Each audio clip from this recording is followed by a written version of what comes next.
दोस्तों, ये कितनी शर्मनाक बात है कि जो पार्टी अपने आप को पार्टी विद डिफरेंस बताती है, चाल चरित्र चेहरा संस्कार वाली पार्टी बताती है, वो पार्टी जो सत्ता में है, वो पार्टी जिससे लोग सवाल पूछ रहे हैं कि आप बताइए कि आपके सत्ता में रहते हुए आखिरकार पहलगाम में आतंकी हमला कैसे हो गया। नरेंद्र मोदी इस वक्त में बिहार में रैली करने चले गए। 48 घंटे भी नहीं बीते, 48 घंटे भी, और नरेंद्र मोदी बिहार में रैली। और न केवल बिहार में रैली, बल्कि जरा ये तस्वीर देखिए आप, नीतीश कुमार का हाथ पकड़ करके यहां पर क्या किया जा रहा है। नीतीश कुमार वो अपने हाथ जो है वो खुद दोनों हाथों में पकड़े हुए हैं, नरेंद्र मोदी ने अपना हाथ वो नीतीश कुमार पर रखा हुआ है, और यहां पर दोनों के बीच में ये हंसी ठिठोली देखिए आप, किस तरीके से यहां पर ये हंसी ठिठोली हो रही है। नरेंद्र मोदी ने इस कार्यक्रम में श्रद्धांजलि दी है, मैं आगे आपको दिखाऊंगा। अंग्रेजी में भी नरेंद्र मोदी बोलते हुए नजर आए, लेकिन सवाल इस बात का नहीं है। सवाल इस बात का है कि जो कार्यक्रम नरेंद्र मोदी करने के लिए गए थे, कहने के लिए, वो उद्घाटन करने के लिए गए थे अलग अलग परियोजनाओं का, लेकिन ये उद्घाटन वर्चुअली भी तो हो सकता था। ये उद्घाटन आप दिल्ली में बैठ करके रिमोट कंट्रोल से भी कर सकते थे, आपको वहां जाना था। अब लोग कह रहे हैं बिहार में 6 महीने बाद चुनाव होने वाले हैं, और चुनाव से पहले नरेंद्र मोदी कोई एक मौका बिहार जाने का छोड़ना नहीं चाहते। उनको अगर 6 बार जाना पड़े हफ्ते में, तो एक हफ्ते में 6 बार जाने के लिए भी तैयार है। कमाल की बात है ना कि किस तरीके से राष्ट्रवाद, सेना, 56 इंच की छाती, मजबूत हाथ, ये सारे नैरेटिव बनाए गए हैं, और आप खुद क्या कर रहे हैं? खुद ये कर रहे हैं, खुद रैली कर रहे हैं, और इसको लेकर के कोई सवाल नहीं पूछ रहा है। कोई सवाल नहीं पूछ रहा है कि कैसे ये सब कुछ हो रहा है। आप 48 घंटे भी इंतजार नहीं कर पाए। कायदे से जो वहां पर मारे गए लोग हैं, उनमें से बहुत सारे लोगों के संस्कार तक पूरे नहीं हुए हैं, और नरेंद्र मोदी रैली करने चले गए। और कोई नेता होता, दूसरा कोई नेता होता, सोचिए किस तरीके से स्थिति नजर आती। अब जरा 2 तस्वीरें देखिए आप अपनी स्क्रीन पर। एक तरफ नरेंद्र मोदी वो बिहार में रैली कर रहे हैं, और दूसरी तरफ विपक्ष की पार्टी कांग्रेस वो अपनी बैठक कर रही है, और बैठक से पहले यहां पर मौन धारण करवाया गया है। कांग्रेस ने मौन धारण किया। ये तस्वीर देखिए आप, सोनिया गांधी, राहुल गांधी, मल्लिकार्जुन खड़गे और बाकी तमाम अन्य नेता वो मौन धारण रखे हुए हैं यहां पर, और चर्चा हो रही इस बात की कि शाम को जब सर्वदलीय बैठक होगी तो सर्वदलीय बैठक में क्या कुछ रखा जाए, किस तरीके से सरकार पर और सरकार के साथ में खड़ा होना है, इस बात की चर्चा हो रही है। और दूसरी तरफ नरेंद्र मोदी, और बड़ी बात यह है कि उनके भक्त, उनके जो लोग हैं, वो इस बात पर सवाल नहीं उठा रहे हैं कि नरेंद्र मोदी रैली में क्यों चले गए। वो इस बात पर लट्टू हुए जा रहे हैं कि देखो नरेंद्र मोदी ने कह दिया है कि ऐसा बदला लेंगे कि इस बार मिट्टी में मिला देंगे। सबसे पहले देखिए जरा श्रद्धांजलि देते वक्त नरेंद्र मोदी ने क्या कहा। प्रारंभ करने से पहले मैं आप सबसे एक प्रार्थना करना चाहता हूं। आप जहां हैं वहीं अपने स्थान पर बैठे रह करके ही, खड़े होने की जरूरत नहीं है, बैठकर ही 22 तारीख को जिन परिवारजनों को हमने खोया है,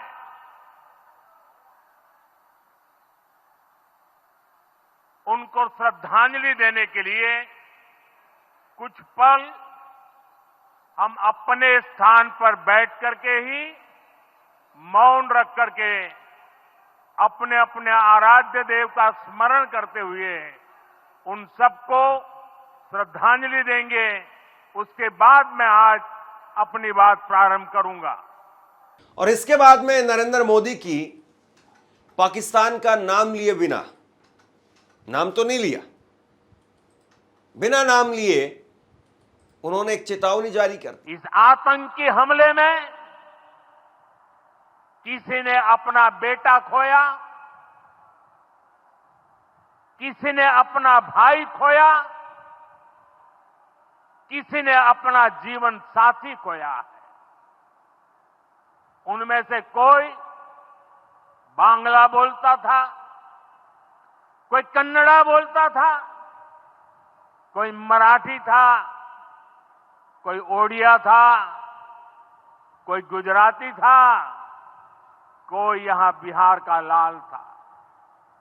आज उन सभी की मृत्यु पर करगिल से कन्याकुमारी तक हमारा दुख एक जैसा है, हमारा आक्रोश एक जैसा है। ये हमला सिर्फ निहत्थे पर्यटकों पर नहीं हुआ है, देश के दुश्मनों ने भारत की आत्मा पर हमला करने का दुस्साहस किया है। मैं बहुत स्पष्ट शब्दों में कहना चाहता हूं, जिन्होंने ये हमला किया है, उन आतंकियों को और इस हमले की साजिश रचने वालों को उनकी कल्पना से भी बड़ी सजा मिलेगी। सजा मिलकर के रहेगी। अब आतंकियों की बची खुची जमीन को भी मिट्टी में मिलाने का समय आ गया है। और फिर पता नहीं नरेंद्र मोदी उन्होंने सोचा कि शायद इंटरनेशनल कम्युनिटी में भी संदेश जाना चाहिए, अंग्रेजी में बोले साहब, अंग्रेजी में। From the soil of Bihar, I say to the whole world, India will identify, track and punish every terrorist and their backers. We will pursue them to the ends of the earth. India's spirit will never be broken by terrorism. Terrorism will not go unpunished. विपक्ष इस बात को लगातार पूछ रहा है कि आपको ये रैली क्यों करनी पड़ी, क्या जरूरत थी इस रैली की, क्या पोस्टपोन नहीं किया जा सकता था ये कार्यक्रम, इसको आप एक हफ्ते बाद में कर लेते या वर्चुअली कर देते अगर आज ही आपको करना था। लेकिन पूरी तैयारी हो गई होगी, रैली में लोगों को बुलाने की व्यवस्था कर दी गई होगी, पहले से जिला अध्यक्षों को और तमाम लोगों को तैयारी जिम्मेदारी दे चुके होंगे कि आपको इतनी भीड़ लेकर के आनी है, आपको इतने बस लेकर के आनी है, आपको इतने लोग लेकर के आने हैं, आपको फला ग्राम पंचायत के ग्राम प्रधान से बोल करके इतने हजार लोग लेकर के आने हैं। हो सकता है कि जो कहा जाता है, आरोप लगता है कि पैसा दे करके लोग बुलाए जाते हैं, वो पैसा बच चुका हो सकता है, और कहा गया हो कि भाई वो माहौल खराब हो जाएगा, या हो सकता है कि नरेंद्र मोदी वो अपनी तरफ से नॉर्मलसी दिखाने के लिए वहां पर गए हो सकता है कि कोई कूटनीति का हिस्सा हो, बहुत सारी बातें हो सकती हैं।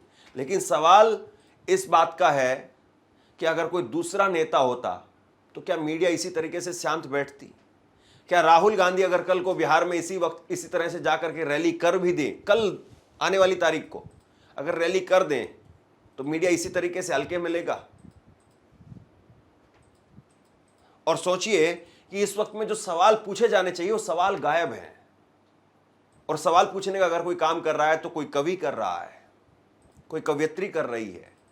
नेहा सिंह राठौड़ क्या कह रही है, वो सुलगते सवाल सुनिए। देश में आतंकी हमला हुआ है और आज प्रधानमंत्री मोदी जी बिहार में रैली करने जा रहे हैं क्योंकि वहां चुनाव है। क्या ये रैली करने का वक्त है? किसी में दम है जो उनसे सवाल पूछ ले? बीते 10 सालों में भाजपा के चुनाव प्रचार और अडानी को ठेके दिलवाने के अलावा मोदी जी ने किया क्या है? कौन पूछेगा कि सरकारी कंपनियां बेचने या सेना की जमीन बाबा रामदेव को देने से देश कैसे मजबूत होगा? सेना की भर्तियां रोकने और 4 साल वाली अग्निपथ योजना लाने से सेना कमजोर हुई है या मजबूत? सेना में 1 लाख सैनिकों की कमी क्यों है मोदी जी? ईश्वर ना करे अगर कोई युद्ध 4 साल से लंबा चल गया तो हम इन 4 साल वाले अग्निवीरों के सहारे लड़ाई कैसे जीतेंगे? है कोई पूछने वाला? ट्रंप के दबाव में अमेरिका से खराब लड़ाकू विमान लेने पर देश की ताकत में कैसे इजाफा होगा? बताइए। आतंकी हमले की आपदा में औसत ढूंढकर भाजपा ने देश को जितना नुकसान पहुंचा दिया है उतना आतंकी हमले से भी नहीं पहुंचा था। हमला पूरे देश के खिलाफ था और पूरे देश को इसके खिलाफ एकजुट होकर लड़ना था, लेकिन भाजपा की घटिया राजनीति ने लोगों को ही आपस में लड़वा दिया। हमले में हिंदू, मुसलमान, ईसाई सभी मारे गए, लेकिन मीडिया ने हिंदुओं को पीड़ित और मुसलमानों को अपराधी बताने का एजेंडा चलाया। पत्रकारिता के मूल्यों की गिरावट अगर ऐसे ही जारी रही तो अब वो दिन दूर नहीं जब शहीदों की शहादत भी धर्म के चश्मे से देखी जाएगी। भगवान न करे देश में कभी ऐसा भी दिन आए, लेकिन मोदी जी हैं तो ये भी मुमकिन है। आपदा में अवसर ढूंढना जिनकी पॉलिसी रही हो, अवसरों के लिए आपदा लाना उनके लिए कौन सी बड़ी बात है। आज मोदी जी बिहार जा रहे हैं, वहां उनकी रैली है। पिछली बार पुलवामा हमले के शहीदों के नाम पर वोट मांगा था, अब पहलगाम के मृत पर्यटकों की बारी है। कुछ समझे? लोगों में आक्रोश है, लोगों में गुस्सा है। लोग प्रधानमंत्री से रिएक्शन चाहते हैं। प्रधानमंत्री को बताना भी चाहिए कि आखिरकार हो क्या रहा है और क्या होगा। अभी भी बहुत सारे सवाल ऐसे जिनके जवाब नहीं मिल रहे हैं। अभी भी बहुत सारी चीजें ऐसी हैं जो अभी तक अनफोल्ड हैं। और प्रधानमंत्री नरेंद्र मोदी क्या वाकई सर्वदलीय बैठक में भी जाएंगे? वो बिहार चले गए, इतनी दूर चले गए, सर्वदलीय बैठक में भी जाएंगे? ये भी अपने आप में बड़ा सवाल है। जब आप रैली करने के लिए चले जाते हैं, आप जो है वो वहां पर रैली करवा करके वहां पर मोदी मोदी के नारे लगवाते हैं, तो क्या आपको सर्वदलीय बैठक में नहीं होना चाहिए? यह भी अपने आप में बहुत महत्वपूर्ण सवाल है, क्योंकि अभी सर्वदलीय बैठक हुई नहीं है। तमाम पार्टियों की एक बैठक होनी है, उसमें प्रधानमंत्री या जो भी नेता होता है जो अध्यक्षता करता है वो जानकारी देता है कि सरकार की तरफ से क्या क्या हुआ है। वो ऑफ द रिकॉर्ड बातें होती हैं, वो कभी बाहर मीडिया में नहीं बताई जाती हैं, लेकिन कम से कम सरकार विपक्ष को विश्वास में लेती है। और कांग्रेस की तरफ से जो प्रतिक्रियाएं निकल करके सामने आ रही है, कांग्रेस ने जो वहां पर बैठक की है उसके बाद में साफ तौर पर कहा है कि हम सरकार के साथ हैं। कांग्रेस कार्य समिति 22 अप्रैल 2025 को जम्मू और कश्मीर के पहलगाम में हुए भयावह आतंकी हमले पर गहरा शोक और कड़ी निंदा व्यक्त करती है। इस जघन्य हमले में 26 निर्दोष पर्यटकों की जान चली गई और 20 से अधिक गंभीर रूप से घायल हो गए। कांग्रेस कार्य समिति शोक संतप्त परिवारों के प्रति अपनी गहरी संवेदना प्रकट करती है और इस गहन पीड़ा की घड़ी में उनके साथ पूरी तरह से एकजुटता के साथ खड़ी है। यह कायराना और सुनियोजित आतंकी हमला, जिसकी साजिश पाकिस्तान द्वारा रची गई, हमारे गणराज्य के मूल्यों पर सीधा हमला है। हिंदू नागरिकों को जानबूझकर निशाना बनाना पूरे देश में भावनाएं भड़काने की एक सोची समझी साजिश थी। हम इस गंभीर उकसावे के बावजूद शांति बनाए रखने की अपील करते हैं और संकट की इस घड़ी में हमारी सामूहिक शक्ति को दोहराते हैं। कांग्रेस कार्य समिति शांति की अपील करती है और सीमा पार आतंकवाद के खिलाफ दृढ़ता और एकता के साथ लड़ने के लिए भारतीय राष्ट्रीय कांग्रेस की दीर्घकालिक प्रतिबद्धता को दोहराती है। कांग्रेस कार्य समिति स्थानीय पोनी वाले और पर्यटक गाइडों को भी श्रद्धांजलि अर्पित करती है, जिनमें से एक पर्यटकों की रक्षा करते हुए शहीद हो गए। उन्होंने भारत की विचारधारा को जीवंत रखा। उनका बलिदान उस भारत की भावना को दर्शाता है जहां निस्वार्थ सेवा और मानवता सर्वोपरि है। राष्ट्र की सामूहिक इच्छा शक्ति को अभिव्यक्त करने के लिए भारतीय राष्ट्रीय कांग्रेस ने 22 अप्रैल की रात को ही माननीय प्रधानमंत्री की अध्यक्षता में सर्वदलीय बैठक बुलाने का आग्रह किया था। यह बैठक आज के लिए निर्धारित की गई है। यह ध्यान देने योग्य है कि पहलगाम एक अत्यंत सुरक्षित क्षेत्र माना जाता है, जहां त्रिस्तरीय सुरक्षा व्यवस्था लागू है। ऐसे में यह अत्यावश्यक है कि इस केंद्र शासित प्रदेश, जो सीधे सीधे केंद्रीय गृह मंत्रालय के अधीन आता है, में इस प्रकार के हमले को अंजाम देने में हुई खुफिया विफलताओं और सुरक्षा चूकों की व्यापक और गहन जांच की जाए। इन सवालों को व्यापक जनहित में उठाना आवश्यक है। यही एकमात्र मार्ग है जिससे पीड़ित परिवारों के साथ न्याय होते हुए देखा जा सकता है। कांग्रेस कार्य समिति यह भी नोट करती है कि अमरनाथ यात्रा शीघ्र ही प्रारंभ होने वाली है। देश भर से लाखों श्रद्धालु इस वार्षिक यात्रा में भाग लेते हैं। उनकी सुरक्षा को राष्ट्रीय प्राथमिकता के रूप में देखा जाना चाहिए। इसके लिए ठोस, पारदर्शी और सक्रिय सुरक्षा उपाय तुरंत लागू किए जाने चाहिए। श्रद्धालुओं की सुरक्षा के साथ साथ जम्मू कश्मीर के उन लोगों की आजीविका की भी रक्षा की जानी चाहिए जिनका जीवन पर्यटन पर निर्भर करता है। यह कार्य पूरी ईमानदारी और गंभीरता के साथ किया जाना चाहिए। इस नरसंहार की जम्मू कश्मीर के सभी राजनीतिक दलों और समाज के विभिन्न वर्गों एवं सामान्य कश्मीरी नागरिकों द्वारा सर्वसम्मति से निंदा की गई।